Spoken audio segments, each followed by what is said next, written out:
پیارے بچوں، ہنا کو رنگوں سے بہت پیار تھا۔ وہ بہت خوبصورت ڈرائنگ بناتی تھی۔ اس کے کمرے میں ڈھیروں رنگ بکھرے رہتے تھے، مگر اس میں ایک عادت یہ بھی تھی کہ وہ چیزوں کو ان کی جگہ پر نہیں رکھتی تھی۔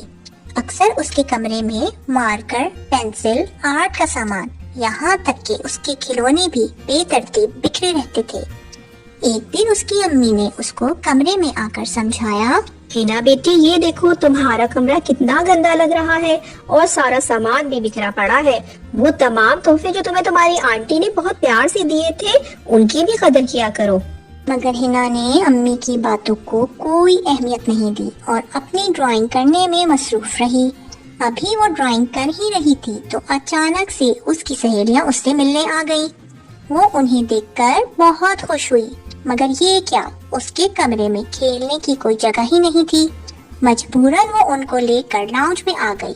جب اس کی سہیلیاں واپس چلی گئیں تو وہ بہت اداس نظر آ رہی تھی۔ امی کے پوچھنے پر اس نے بتایا، میری سہیلیوں نے جب میرا کمرہ دیکھا تو وہ بہت برا لگ رہا تھا۔